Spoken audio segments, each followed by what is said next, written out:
secret probation. I'm not telling anyone though. Okay. Okay. I started. So here we go. Ira, great. Okay. All right. Good. Paxo, you did good because we got a list of questions. Let's get to them. That was a nice hit. Wait a minute. Hold on one second. It was a nice hit done with Adam, whatever his name is, Adam Johnson. Yeah. Adam Johnson. That's right. Very nice. Hold on one second. Let me go get those questions. I know I didn't get rid of them. Yeah, we're looking at the question. Okay. Okay. All right. So let's get to the first one. With the bailouts for the healthcare airline, it would all be packaged together. And it's a good question because of the fracking industry. Yeah, you're going to get into the ugly politics of how this is going to work.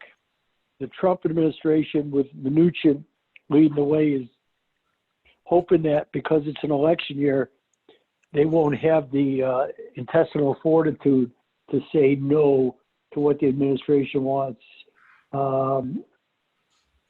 Maybe. But that's what they're banking on. Now they'll discuss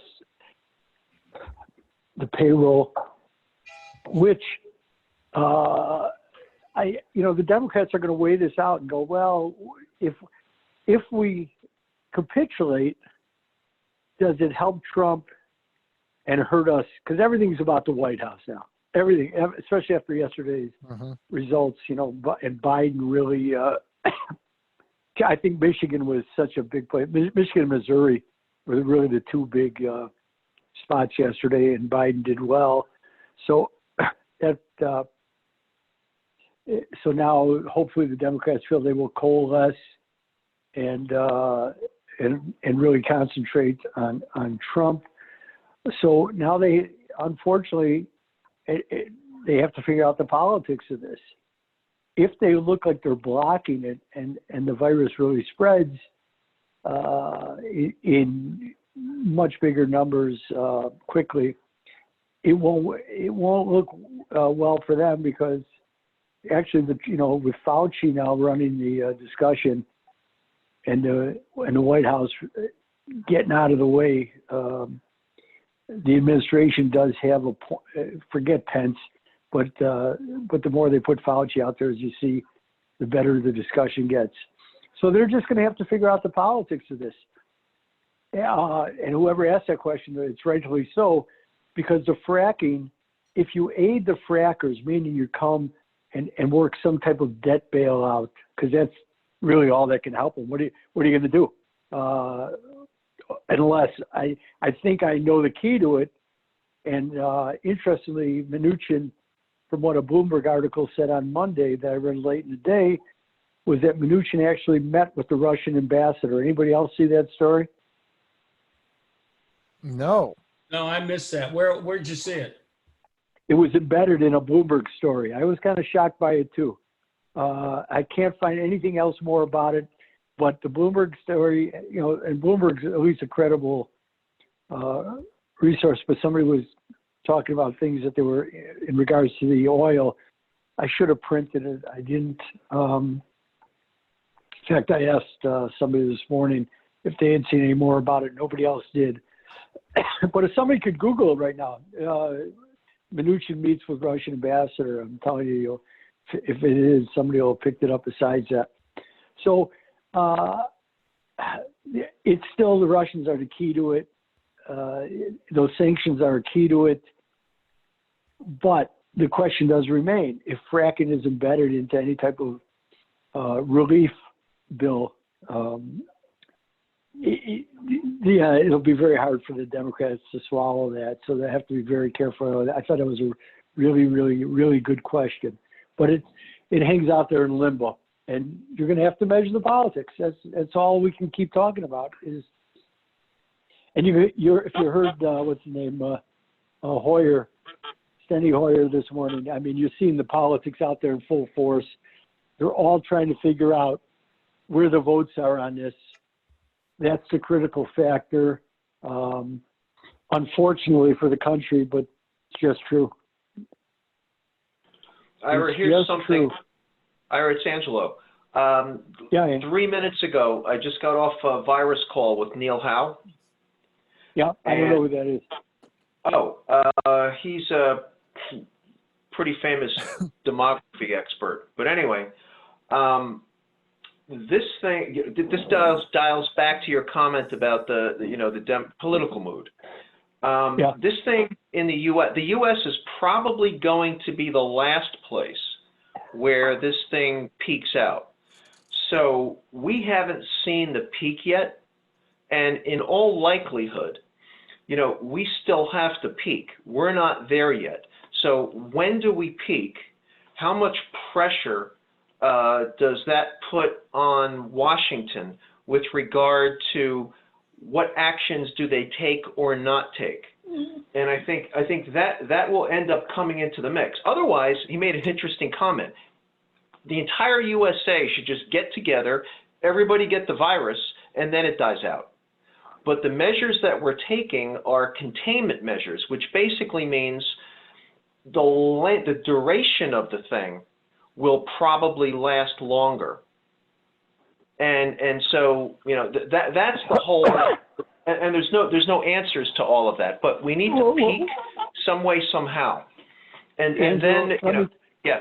Let me tell you what, if you went that route where everybody got it and the amount of deaths in the senior citizens were that high, you'd be in a shitload of trouble. So, yeah. you know what, I understand that because look at. And I can tell you that right now. Look at, and Judd would probably be one of those people who would die. Sorry, Judd, but I'm telling you, that's the kind of medical stress. To go. Yeah, I mean, the kind of medical stress. And believe me, I understand that because you're talking to a guy, when I was a kid, there were 5 kids in my family. If somebody in the neighborhood had chicken pox, the mumps, the measles, my mother made us go over and play with them. No kidding. That's interesting. That's a fact. Your kid has chicken pox? Go over to their house and play over there. Yeah. So all I'm trying to say is that that's why I understand it.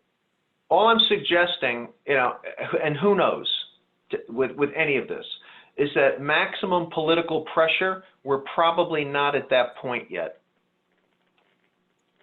Yeah, I agree. You know what? Here, listen, I'm watching people. Last week, my daughter canceled a trip out here to Arizona. My son and grandson canceled a trip for tomorrow. Interestingly, my brother, the infectious disease doctor, is coming tomorrow to Arizona. He's getting on a plane. So, it's a crazy world, and I understand it. And I understand, and I see the change in my behavior, where, like right now, I have a little cough, but believe me, if I had coronavirus, a lot of people would be in trouble because would have no idea where I caught it from because I have not been in those situations or traveled anywhere. So it would have to be from somebody who is contagious. I go to the health club, I think about it, but now all of a sudden I went from being a non-hand washer to I wash my hands 10, 12 times a day. So my behavior, as everybody else is always changing. But I don't hoard things. My wife and I are actually, we've been making it, because I won't pay those, if you can find it. So we buy rubbing alcohol and aloe or some other type of mixture with it. And that's what we've been doing. We've been creating our own. You can go buy bottles of rubbing alcohol for cheap, it's cheap, and go make it. But I'm not hoarding stuff. I find that abhorrent. And I'm a trader, so I understand, but I find that abhorrent. You know what? Okay. So kids and young adults are probably the biggest spreaders because they don't have any symptoms. You know what? That's right. That's why they're closing the schools. So, but you're already seeing it. How many things, and that's why. Well, we'll get to that. I don't want to get, but I think those questions. That's a really good question. I don't know who asked it. Oh, Mark was new. So. Mark, I think that was a really good question. It's just too early to tell. the Democrats are going to be in a difficult situation here because, again, that fracking, that is really a positive for Trump, and he knows it because the key areas that are Trump areas, and they're going to get hit. You know, and I keep stressing this. The energy, you know, and that doesn't have anything to do with the, well, okay, it does with the virus, but not, that's on the demand side where you're getting less demand, which is part of the reason I was, you know, beating the drum on the demand shock. So it's more, you know, of course, this is a situation with Russia and Saudi Arabia and whatever else is going on. We can all, I have my conjectures about it. You have your conjectures. Everybody has some conjecture about it, and rightfully so, because it's not as straightforward as some people want to believe. So, but that will be a political battle because they're not going to want to give Trump any kind of victory here, and this is difficult because whatever battle plan you put together politically, it could absolutely backfire on you, and you could wear it. And if you wear it, it's going to be difficult to overcome it. If you're seen tying the president's hand at a time that he needs to really have the latitude.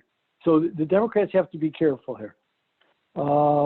That's how I would answer that question. Number two, let me get to the second one. What will Lagarde do, especially now that Italy is shut down and other countries are following? Do they go more negative? My view here is that Lagarde, you know, and I said it the other day, so I believe it, is that Lagarde's not going to go more negative because more negative for Europe won't help. Look you're at negative 50 right now, and you have some tearing, and yet the European bank stocks are an abomination, and the U.S. banking industry is headed that way, as you can see, because you got rate cuts, you got other things. It's not helping the bank stock. Negative rates don't. I'm telling you, if I was Lagarde, I would. Right now, they're doing QE of 20 billion a month. I'd go to 50 billion, and I would actually raise rates to zero, because you would then work out something for the financial end. You'd be doing businesses a favor because you'd now step in and actually buy bonds. Although Europe does not have a nearly robust corporate bond market as U.S. has. The banks are still a big part of the intermediary, but whether you're at negative 50 or zero, it doesn't matter. Yes, they'll announce that they're also extending out TLTRO, which is the long-term repo operations, in order to pump liquidity in the system. But it doesn't matter because the banks are paying a price. You know, last year they paid more money to the ECB, so that's a negative flow. Go to zero. Go to zero. You might even want to go positive, but you can't get there yet until the economy goes up. But it would be a way to relinquish some of the bad policies of Mario Draghi. And if you listen to the television, if you read it, all they do is spew the garbage from those analysts and portfolio managers who are just lazy and have benefited from lower rates. You know what? It backfires, as Lacey Hunt last week in the podcast I did with him, he talks about it. There's a negative ramification, and you're in that realm. So if I was Lagarde, I wouldn't be cutting rates, even though the world, you know, they keep pressuring. You know, it's a one-trick pony. And yes, I know the Brits cut 50 basis points today. The pound actually rallied. Rallied enough. Yeah, but the pound. But the pound was down big the other day, so you know evidently somebody knew and got ahead of it. That was because first of all it was an emergency meeting, but to me that was silly. That was Mark Carney. This might be his last meeting. He's done, and this was like, yeah, okay, I'm doing one more thing. They didn't do anything with their QE. The numbers sit the same. The Brits have actually been on the same number for, oh my God, 6 or 7 years already. They have not changed their QE. So. Yeah, you know, to me, meaningless. The gilts actually went lower. They're still lower. So here they cut rates, this is a classic example. Gilts, the prices of gilts, yields actually went higher. But more interestingly, it steepened the curve, and we'll get to that conversation. So that's, to me, far more important. And here you have a rate cut that did not take long yields down. They sent them higher. And me, I've argued that for a long time. People push back. Well, you can push back all you want, and at certain times they're right. But if there's no central bank doing more buying, the market's interpreting, well, you cut 50 basis points. We have inflation. Real yields are negative. I don't want to own the long stuff. And by the way, that happens to be going on in the U.S. today, because now the 10 years are getting a bid, so kind of shocked by that. But they were lower. The 10 years were lower most of the morning, as the talk of bigger deficits was filling the airwaves. So I'm sorry. I have to look at some. Okay.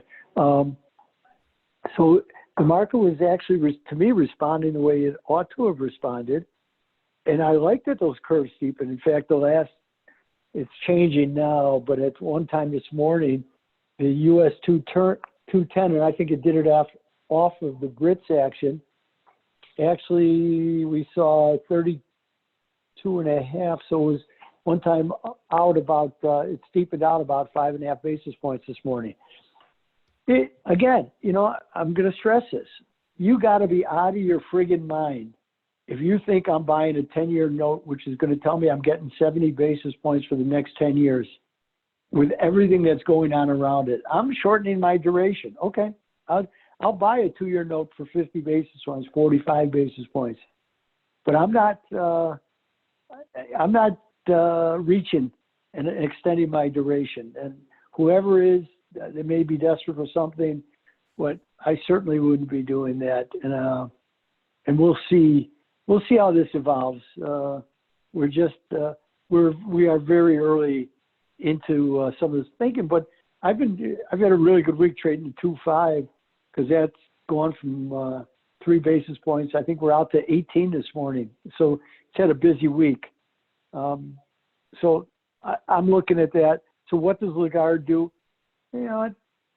I think you could get 2 movements tomorrow, because the official statement, if they don't do anything with interest rates, meaning she leaves it at -50, but they announce an increased QE, which is a possibility, and maybe some tweaks to the TLTRO program. I think the first response will be the euro down a little bit, but I think then the euro will reverse. I don't have levels for you. You guys will have to work that out yourself. But you're seeing how well right now they tried to put the euro away, and the euro is kind of holding in here. It's down a little bit. The Swiss is down a little bit. Yen is up, but yesterday the yen didn't have a good day. The others were moderately better, in the curve, and the different crosses were in play. But that's what I'm going to be looking for tomorrow, because there are people out there saying, well, they need a weaker euro. I'm not in that camp. In fact, I think the U.S. is pushing them that they would like to see a stronger euro. They want to, I'm in the camp that really believes, and I think I'm one of the first to get there, that this is about a weaker dollar. And one of the things I'm looking for from the Fed is to make this possible, is that they announce that they will be willingly to open swap lines with some of the emerging markets in order to take some of because with everything that's going on, while the dollar is weakened fairly nicely against the developed world currencies, the dollar has been too strong against the commodity currencies and the emerging market currencies. We saw the peso the other day was, wow, the other night was, I think like 12% lower, 9%, 10% lower in the evening on Sunday night, which was absolutely insane. But these are issues that they have to confront. So part of whatever program I think we see from the Fed, they will have to understand that they're going to have to make dollars available on the international scene and especially to the emerging markets to ensure there's no run to the dollar because of all the debt that exists out there. And it is interesting that now the issue of debt, we touched on it the other day with the HYG and TLT spread, but now all of a sudden people are concerned about debt, especially that Boeing this morning went to secure $13 billion in credit lines that it had to raise cash because they're worried. So there's some pressures out there in the funding market, and you have to be very, very, very aware of them. And this is what the Fed has to answer to. As you saw them answer yesterday with the ramp up in the amount of money they were making available in the repo system. So that is to be watched. The question was directly about Lagarde. I told you what I think should be done. And I think it would take an owl, not a dove or a hawk. And by raising rates to zero, she would also placate the Germans. And it was interesting this morning that Merkel finally got off her high horse and said the Germans would make available to whatever. The Italians are happy because now they just want to spend. And rightfully, I can't blame them. And this has given them an opportunity. And they better do this because the sitting government in Italy has to be worried about Mr. Salvini, really resurrecting himself and rising here. So they really need to get this right. So, and Lagarde is going to push. I've maintained this from the day she's taken on that position. She's got two objectives: the creation of a Eurobond and fiscal harmonization which come together. They're both one of the same, but you need them both. Fiscal harmonization throughout the EU, and she's going to use this crisis to really push for this. So if she's smart, she wouldn't do anything with rates and put all the onus on the finance ministers to do something. Because if you cut rates, you're relieving the burden on them, even though you're not making a difference. But why? She understands that. So I would say no change in rates tomorrow from her. Thank you, Lars. Here's from Brian. Given their oil, is Russia opposed to ally with the Saudis? I've been pretty clear about this. I don't know. The Saudis and Russians could very well work together. Listen, they've allied themselves for the last 4 years.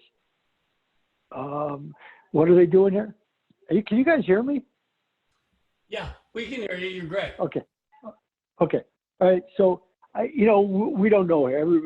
Even I was listening to Ian Bremmer this morning, who he actually was pretty good this morning. I haven't agreed with him all the time, but you know what? We just don't know. We don't know what their final game plan is, except I will tell you this. The Russians want to be rid of those sanctions for a lot of reasons.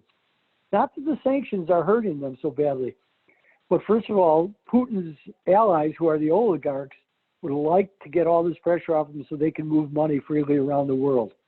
But as far as Russia itself, meaningless, but it does put Putin, make him look like a very good leader and able to get changes from the West, who he's been battling against. So I think that's his ultimate plan. The Saudis, I think much of this is directed against the Iranians because, listen, there's no doubt that they're in a severe situation in their own mind with the Iranians. So the more pressure they can bring to bear, and the way to bring to bear is, of course, financial pressure. And with the U.S. sanctions on Iran and low oil prices, that may be too much a burden, even though it's a totalitarian government. They're not going away easy, but the Saudis would like to make their lives as miserable as possible. Where what the Russians and Saudis do, I don't know. But I've been pretty, and this has been over a few years already. Is that the Saudis like having the Russians? They can do business with the Russians. They understand the Russians, and you know what? Putin's delivered everything that he said he would deliver.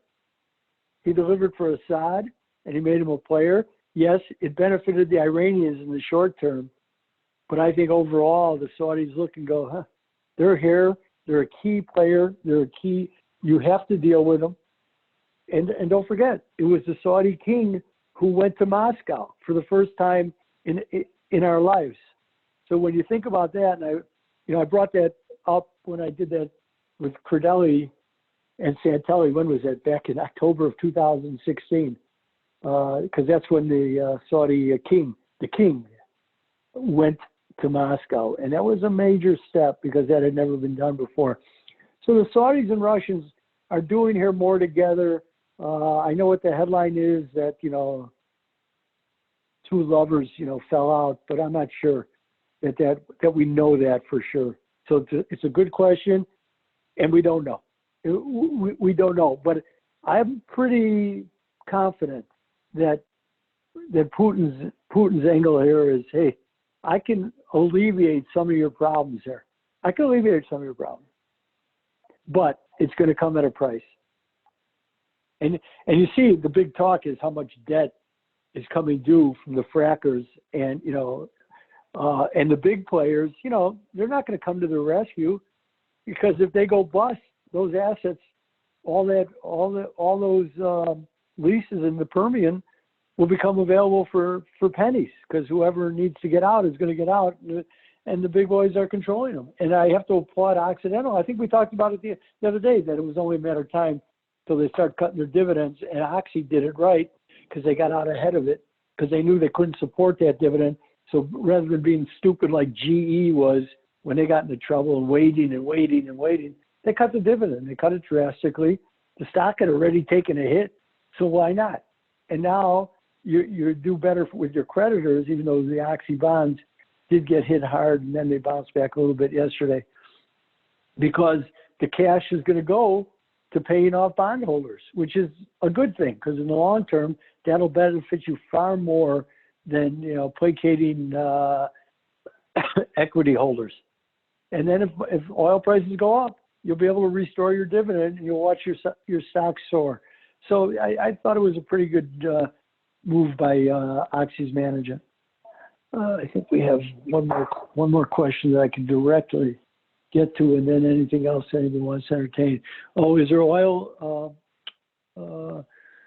wars? Any spoilers? Yeah, I don't see that. I don't see that.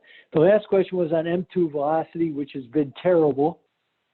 Again, you could create reserves, but if the money doesn't go in motion and create lending, doesn't matter. It sits there, which was, I think, one of the problems. So this is a good question, because when the Fed, the Fed pays interest on excess reserves now, the IOER.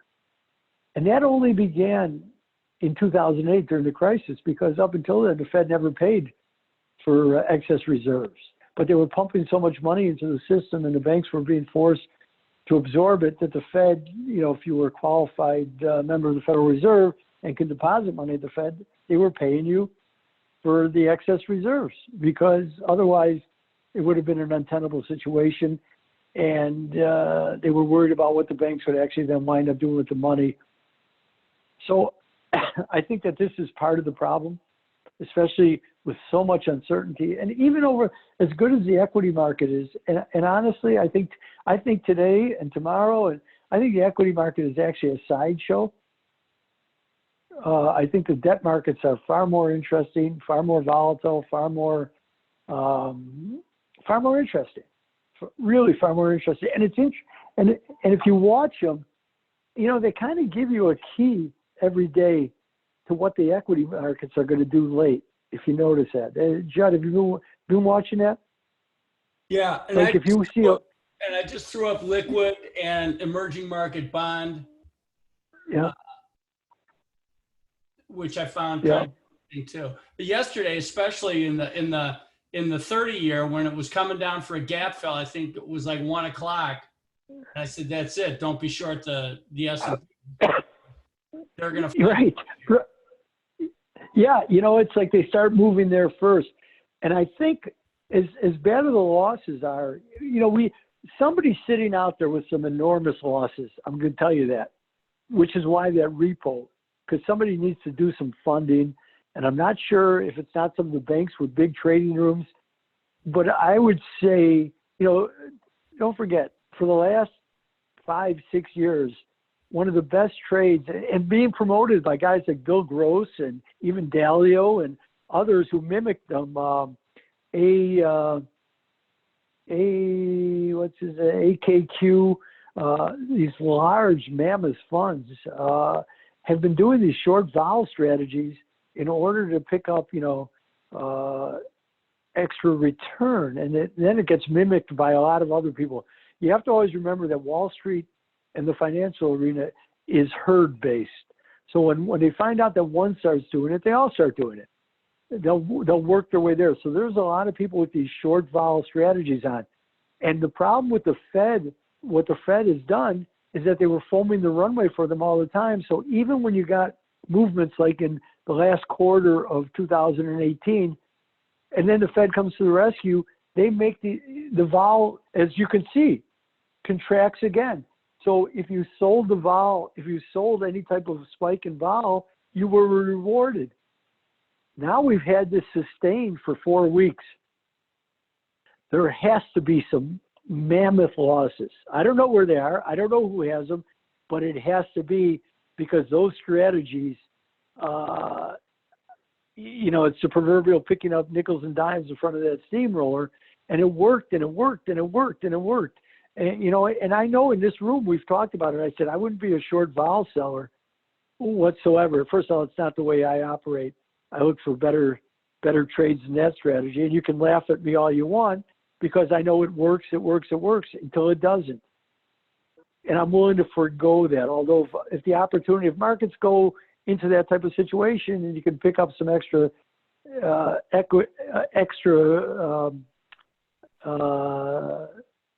profit, fine, but don't stay with it. That trade makes me more nervous than being long a bunch of gold at any time, because being a short vol seller it's always scared me. Well, you got a great trade out of it on Friday in the VIX. Well, we talked about it in the morning. There was this 53.89 level, which was split the fibs. They weren't up there when they blew out some vol trader. One of the guys got long calls. He made 10% on them. And then all the way down to the back from the split the fibs, came all the way back down to the third of all time, held that, and then we took off again. And it was just classic. Well, classic. Yeah. It is great. You know what? And it's the same, like, you see, sometimes you miss trades because you get, focused. But, let's go back to when the Fed did their emergency cut. Was that last Tuesday already? Yeah, last Tuesday. And there were trades galore to be had. And, as I said, because I was on with you that day and said, this is directed against the dollar. And we got significant movement in the dollar.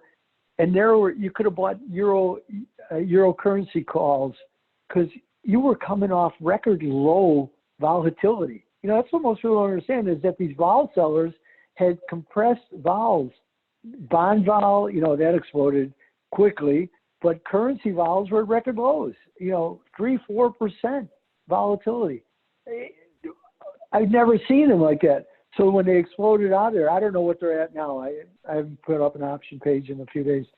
But vols were I remember it wasn't that long ago. It was, until June of 2019, when the Fed did the June rate cut, and then gold finally really broke out, because they also upped the repos, not repos. I'm sorry, the purchases. T-bill purchases by the Fed. So you got a move out of that range in the gold, but gold vols were at 7.5%, 8%, which is, usually they run 13, 14% as long as I've traded. So things have been compressed because you had so many vol sellers. That's how I know people were short, because they would sit there on it and on it, on it, on it. And you know what? They kept getting bailed out by all the banks, but especially the Fed. So, why not sell vol? It was a good strategy. But there has to be some real pain here, because the first thing that they became used to is, of course, when vol spikes, you sell more. But this time it's not recovering. So we haven't heard the stories of where the blood really is, but they'll start to leak into the news. People are sitting on them I'm sure there's there's no desire to create more fear than the market already bears. So, and rightfully so. I don't believe in initiating fear in the world. That's just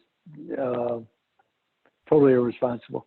But that gets, on the M2, it's just not there because banks aren't lending. And M2 is a function of what the system is really enduring. And some of that is due to the regs, which they're trying to roll back. I don't know that you'll be able to do it now, especially if some banks took a hit, which is why they may be sitting on the discussion and just going to the Fed. But there's issues there. There are underlying issues that will create opportunities, of course, but will wreak some real havoc on some players. So be patient with that. And again, my eyes tomorrow are in the ECB, and the way I'd play it, because I think regardless, tomorrow the ECB, and if the currency sells off, I'll be patient, as I warned. Be patient, because that press conference reveals more than the statement will, and you're going to get all kinds of jacky move, back and forth. But if there's really nothing besides QE and some TLTRO, and which pushes the fiscal stimulus side, I'd be looking to buy the lowest risk euro I can. I'm going to look at the levels. Judd, you could do the work for them, of course. I'll figure out where I'm most comfortable at. And, on days like that, I like to put in wish orders where I find levels, because as you've seen, you're going to see everything in these markets. Everything. Well, everything. Just to go back to some of Draghi's ECB press conferences, typically there were 300-point ranges in the euro. So it can get wild. Yeah, it's a very good point. It's a very good point. And you know what? You got to stay attentive. This is real stuff. And again, wish orders. And there's not a price you're not going to see. Because let me tell you why I know that there's also been some big losses here. There are a lot of algos who are getting turned off. And when that happens, you'll see your prices even more, because they're pulling out of the market. And it's not that there's a lack of liquidity. It's just that there's a lot of nervousness, and people, due to the nervousness, people priced out the market wider. That's what you're seeing. When Terry Duffy talked about that on CNBC the other day, he's absolutely right. There's plenty of liquidity. It's just that some of the players just have to widen out their risk parameters, just like anybody during the pit days would do that. Hey, I'm 20 wide. You don't like it, go somewhere else. But nobody else is making markets, and the banks aren't either. So, they'll make them, but they're pricing, getting run over risk into it. You can't blame anybody for doing that. It certainly makes perfect sense. So that's the way I'd be looking to play that tomorrow. Unless she does something as far as cutting rates and in a dramatic fashion, I'm going to sustain my my more bullish let me tell you this, my bearishness on the dollar, because I think a bearish dollar is extremely important here. I think there's two things that can really stop the sell-off in the equity market: is a steepening of the U.S. yield curve and a weaker dollar.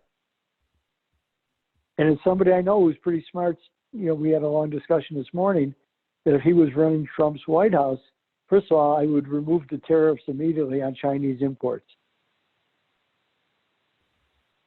because all you're doing is hurting the middle class anyway. That would be gone. I mean, there's so many things that you could do here. There are many, many things, but you have to have a coordinated approach, and that Trump can do on his own. And say, hey, I know everybody's enduring some pain. We're going to remove these tariffs. And that would, if that's what you were doing, rather than, having rolling out Larry Kudlow and say, oh, I think this is a good time to buy the market. No, it's just silly. That's just silliness, And then they sell it. Every time he trots out, they sell it. Yeah. Yeah, so I'd stop trotting him out. You know, and this is no different than 1928. I'm not saying we're going into that crash, but when, you know, or 1929, when the president of the New York Stock Exchange, I think his name was Whitney, came down to the floor and, you know, told people, oh, you should be buying stocks, you know, and he got people to buy RCA and whatever. That wasn't, you know, that goes down in the lores of financial history. But, you know, stop doing that and actually come up with policies that will affect this. And it's not all about cutting rates. Yeah, the U.S. can, and the U.S. should, but they shouldn't be buying the long end of the curve, because that's not going to steepen the curve, and that's not going to help the banks. And if you look at the massive sell-off in U.S. bank stocks in the last 4 or 5 weeks, that should cause them concern, going, hey, we have to change some of the things. And that's not rolling back the regulations. That's nonsense, because the regulations were in place when JP Morgan was at 140. Okay? Now, people, well,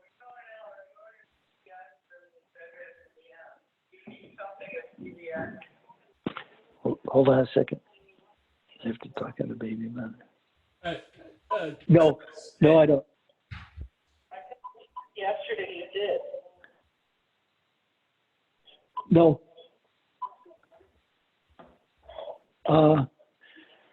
Okay. So, I mean, that's where that sits. But I think that the ECB is really important tomorrow, because there are people who think that she's going to match the U.S. cut, 50 basis points. So, not seeing it. I'm not in that school. And again, and she made it clear she's an owl. She's not a dove or a hawk, so don't try to pin her into that. So that'll probably be a main theme in the press conference. Let's see how. Everything get a bottle of. Pax, step up and buy a bottle of Pappy Van Winkle, Leah, and pour a shot every time she says owl. Could it be something other than Pappy Van Winkle? No, spend a dime, will you please? He likes it. When I'm looking at you guys, I'm looking at this bond market sell-off that's just staggering at this point. The EMB, the emerging market bonds, they're going to get on to get the yearly ORL stops. And liquid, I mean, this has got more to go. You know what? You're seeing it. That's where it's showing up. And again, that's why they got to get those swap lines open, to get the dollars availability to the emerging markets. You know, you just have to keep removing the pressure points that can possibly jump up and really bite you. Yeah, I mean, the only thing that looked like it had a green shoot today was Kansas City Southern a couple of times. Yeah. The peso tried to rally to false. They did. Oh, well, overnight the peso had rallied pretty nice. You know, yesterday it, put in, can't sustain it because people they're just too nervous. They're too nervous, and you haven't heard from Mexico or certain other emerging countries on this on the virus. You know, we're hearing all the reports out of South Korea, Italy, Spain, Germany, the U.S., but we're not hearing from them. So I think, that's keeping people off balance too. Here the U.S. banks are headed lower again. I'm looking at JP Morgan's on 96, Northern Trust is at 70. Goldman, what ails Goldman? Okay. Goldman's got issues. I mean, yeah, Goldman. And this is markets. Here's why it's so interesting, because in markets like this, they used to thrive. You could bet that the Goldman trading room would be killing it.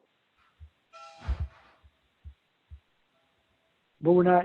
It's a far different world in which we live in. Again, it's the dynamic nature of markets in the world, and we're seeing it. We are seeing it. You're seeing it by the players and how well they're doing. So I mean, I'll be very attentive. Get your work done. See where the currencies can possibly hold tomorrow, and if you think you're going to see some interesting levels, be ready for them. Be ready for them, but be patient, because that press conference is going to be a doozy. And everybody's going to be waiting on it. You know, what has she got? What is she going to show us? Da, da, da, da, da. So that's I'm giving you my plan of action. And it's interesting too, you know, we didn't talk about it at all, but you know, look at the way the European debt markets, you know, for 3, 4, or 5 days, you know, you couldn't buy enough bunds because again, the bunds are the high quality liquid asset, any part of the German debt, because they're running a $60 billion surplus this year. So there's by design, not by design, but by the effect of that is that there's less bunds and less German debt in the market. So it's the most credible. And when you're doing repo, you want the most high quality liquid asset. So let's see, we've seen these different spreads blow out pretty good. Let's see. The German Italian is below. Let's see, this week we're already out extended. I'm giving you the 10-year differential. We're out to 191. I think we were into about 130 or 140 a couple of weeks ago.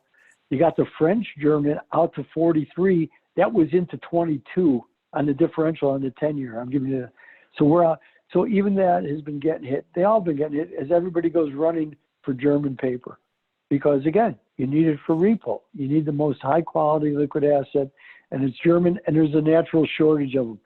Now, ultimately, the only thing that can swing that is the creation of a true European bond, and that's one of Lagarde's goals. I think it becomes more complicated here, but it's still one of her goals. She won't be able to talk about it right now. But the Germans, you know, Merkel actually getting into the mix today and actually saying, well, you know, they're all reading from Mario Draghi's book, we'll do basically whatever it takes. That's been the word. That's what the Italians said. That's what the Germans said. You're all, you know, they're all paraphrasing. But stop, look, and listen. Tomorrow morning, but do pay attention, and maybe I'll come on afterwards and I'll provide what Pax would tell you is my greatest strength, some context and nuance to it. I would do it in live time, but I think it's, well, if I had a box, I could do it so I could actually, but I'm on the phone. Maybe I will. But I listen very intently. You should put on, the ECB has it, YouTube carries it live now, and I think that's the quickest feed. So you can listen to the press conference live. It is definitely out there to be had. So I would advise doing that. All right. Well, thanks, Ira. It's always great. Yeah. Well, you know, I'm just trying to prep you. I think some of the best stuff we do is when we prep. So you'll just, if there's people with interest during it, Judd, just, you know, text me and I'll see how busy my hands are if I can get to it. Okay. Well, okay. The room will be open, so okay. We'll be here. Okay. I think, yeah, very important day because all eyes are on her, and there are still many people who are pushing her and expecting her to cut fairly dramatically. But I just don't believe that's going to take place. Well, I think she'd really blow an opportunity. All right, so let me just go there for a second. If they don't like what she does tomorrow, and everybody's expecting her to save the market, then we're going to have a really big flush in the equity indices. Yeah, I certainly can't disagree. I mean, you're getting it right now in the DAXs where, you know, because the DAX is open till I think 4 o'clock now because they haven't set their clocks back. You know, that's what this goosed me up a little bit. In fact, let's see what time the conference is because I don't think they've changed their clocks yet. I'm glad we're talking about that. They haven't because they close at 11:30 Central now.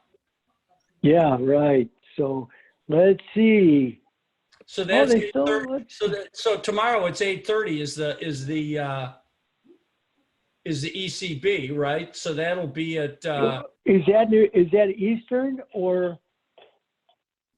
well, 7:30 is when the conference calls usually are. Oh yeah, it's an hour. So yeah, it's an hour. So it's 7:45 Chicago time. It's usually 6:45, and then 7:30, but it's 8:30 now. Okay. Yeah, I'm glad we checked that. Exchange opening. Yeah. Yep. All right. So just be aware of that because it's always 6:45, 7:30 Chicago time. I'm glad we checked that. So yeah, well, you'll see. You know what? You'll see. So do they push it down to try to bait her to cut? But I think a cut is such a ridiculous phenomenon, to tell you. I just think it's ridiculous. It hasn't gotten you anything. Why keep pursuing it? And I think she's asked that question. Why keep pursuing it? Are the European banks there? Well, Deutsche Bank. It just got the ORL yearly stops in the DAX. Yeah, well, and Deutsche Bank, I believe, is at all-time lows, but I could be wrong.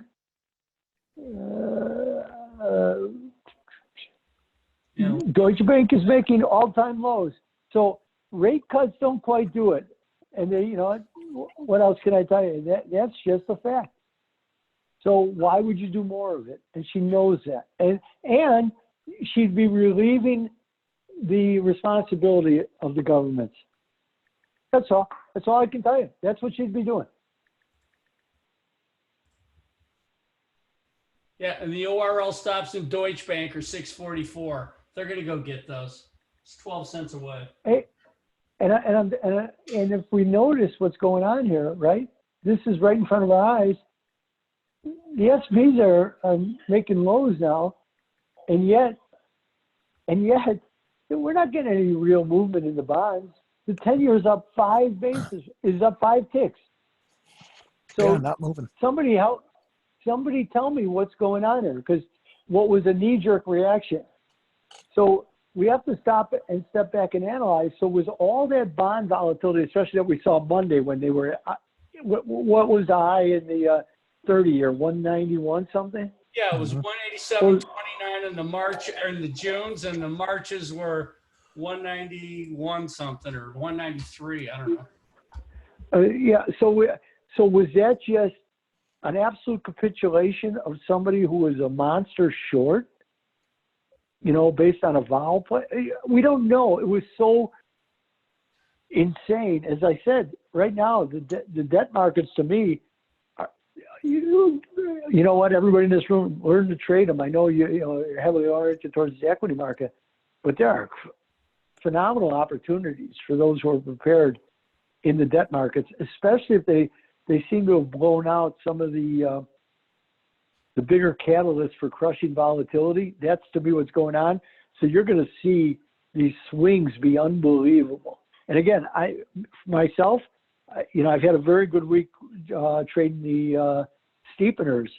How long will I stay with them? I don't know. I'm trading them, and I look. I'm doing a lot of legging, so that's the way I like to do them, because I try to base it off of some other element. So if I see the equity markets rallying, and I could sell them and then buy. The 2 is my anchor. That's what I'm using as my anchor, because I'm looking for the 2.5, 2.10. I actually had some 2.30s on for a while. So just be prepared with that and do a lot of prep work, because, the object of this is to make money, and you do that through hard work and looking for opportunities. And if the opportunities are going to be in the debt market, it's where you got, that may provide more opportunity. And because the equity markets, if the dollar goes down and you do get steepers, I would look for the equity markets to settle down quite a bit. I think those are 2 very important things. And then throw in Putin removing the sanctions, I think would do a lot too. But just one man's opinion. Okay, Chris has got a question here for you. Any sources you'd recommend to learn more in depth about the way these debt markets work? Chris, let me think about that. Well, you know what? is there any one book I would go to? No. You know, if you're trading, you're trading. Let me think about, you know, that's a good question. It's been so long since I've had to go. I used to recommend, what did I used to recommend? Because when I've had interns and I try to teach them about, but it's been a long time since I've had any interns, I think since 05, 06. What did I have them reading? 05 was last year interns. Well, let's do it this way. You go do a little legwork, come up with a couple, and I'll tell you if I've read them and what I think about them. Because otherwise I have to, you know, I have my books separated. I have some in Chicago and some here in Scottsdale. I will go take a look. There's, you know, there are always the classic textbooks, but those are kind of boring. I'll tell you what, if I would go dig out Lacey Hunt's from the Hosington letter, go read some of those, and you'll have a good sense of how the bond market operates. All right. So the other thing we're looking at here is we're down at the 200 week in the Dow. I think they get the yearly ORL stops at 22,638 before you can even. Okay. I have no sense that I'm just watching the market get hammered here. So no looking for bottoms until it's fulfilled it in anything. Yeah, you know me, unless you're doing some relative trading, you're looking for some operation. But here, let's go to something we've discussed for the last month, and literally the last month. You look at either the CRB or the Bloomberg Commodity Index. Whoa, you know, it'll tell you more about the emerging markets, I think, than anything, because so many of them are based on these commodities. But look at that. I mean, yeah, it's like we are. It looks like it's going to zero. Right, and that's why my point about let's hear from the Fed Treasury combination. Open up those swap lines to the. You got to make sure that the emerging markets have all the dollars that they could possibly need, so there's no stress in their debt systems.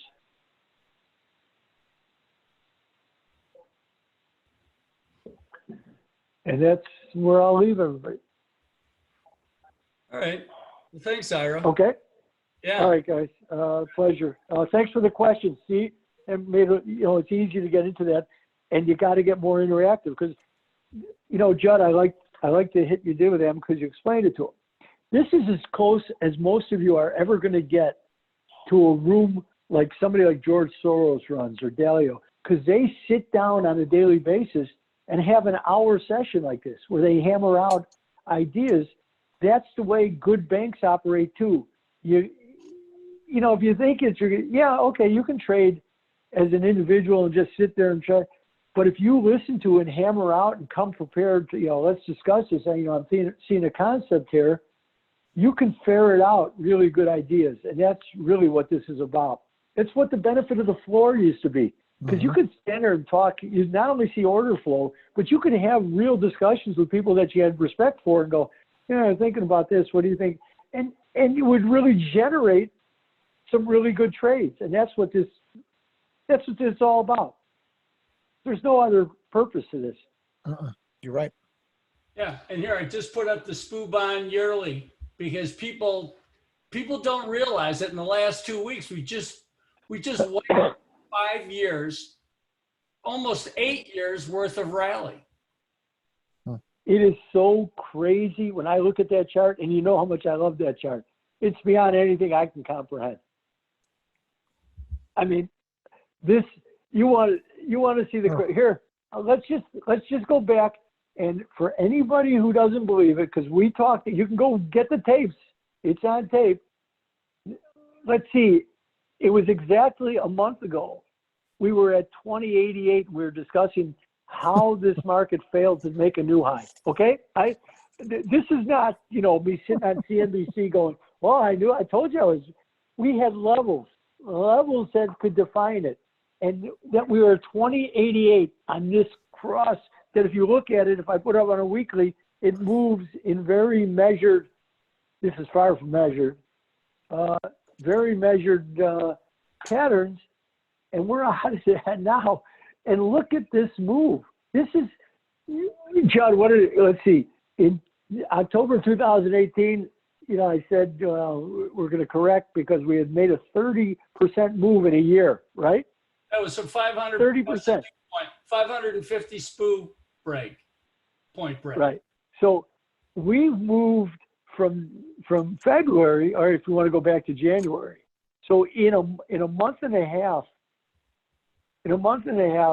we've moved about 30%. 30%. And we thought 30% in a year was a lot. We've done this in a month. This will show you the intensity of the action that we're seeing. There's no denying it. Whether we're going to use the virus or the oil, crude, Russia and Saud as the catalysts, or whatever the catalyst may be, I'm still going to go back to one of our first tape conversations when you had written, I think it was back in June, when you had said that eventually the laws, we were talking about the Keynesian quote about how markets can remain irrational longer than can remain solvent, and your quote was, eventually the laws of economics are not going to be ignored. So whatever the catalyst is, it's irrelevant. It just has to happen because we know what can happen at the levels. We just don't know. The catalyst is the unknown. The rest of it, but what we do know, and we've discussed ad nauseum, it always comes down to debt. Debt. That's right. It always comes down to debt. Yeah. You can hide, but eventually the piper gets paid. And you know what? That's biblical in nature, because even the Bible stipulates about, debt jubilees. So we're talking, 3,700 years of civilization. So we've known about debt. It always comes down to debt. And that was where the Fed kept sweeping everything under the rug, and almost in a cartoon-like fashion, you sweep everything under the rug, that pile gets behind. Pretty soon you're going to trip on it. I don't know, as Judd rightfully asked that question, what is going to set it off? Don't know. But it's the ramifications from that, that's where everything falls out. Whatever those ramifications are, because you either forgive it, restructure it, or pay it. And this is, listen, I'm a big fan of the greatest economist, I think, of the last 100 years, who's Joseph Schumpeter, and all the stuff he wrote and cataloged out through the Great Depression is absolute reads for everybody. But it's why I really praise the people I got to study with who were as much Marxists as Austrians, because they made you understand both. And the Austrian school, as much as people love to criticize them, especially through Hayek, who is an Austrian in some senses, but they understood debt, because debt is the natural overextension of capitalism. That's it. Those are the animal spirits that even Keynes talks about. But that's what we do. And so you have to go find your way to it. Now, how long can that debt bubble exist? We don't know. And I've always said, well, people say you always talk about yield curves and inversion. I said, as much as I've studied them, I can never time them. When is the effect? And I listen to everybody roll out, well, I had 6 months, and well, are you using the 3-month, 10-year? I have always maintained, because I've studied them in depth, and I've paid the price, because don't forget, I eat my cooking. Unlike a lot of people, I eat everything we discuss, I'm doing. I'm not telling you, there is no other hand for me.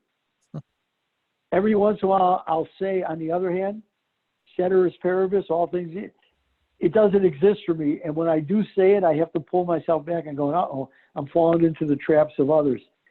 I'm never comfortable with on the other hand, or all things being equal, because all things are never equal for me. I have to find what the difference is. That's the way I operate, and that's the way I hope to earn my living.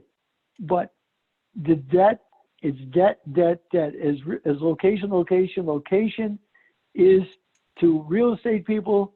Debt is to the global macro world. And I'm proud to be part of it. And, I'm hoping, Lacey Huntington, who I did that, and that's a really good podcast. I went back and listened to it. And I'm hoping to have more discussions with him, but he keeps emailing me how busy he is. So I'm being so respectful, but I'm waiting to have some more discussions because these are highly critical times with that. So Well, both of those podcasts were incredible. Yeah, they were really good. You know what? Benugli at the Financial Repression Authority, such an aptly named organization, really has done a good job. Those are worth listening to too, because there's an education in there. All right, I'm going to go get on a treadmill and burn off some of my bad juju. Okay. All All right. Thank you. Take care, guys. All right, pleasure. Thanks. All right. Okay. All right. Bye. Bye-bye.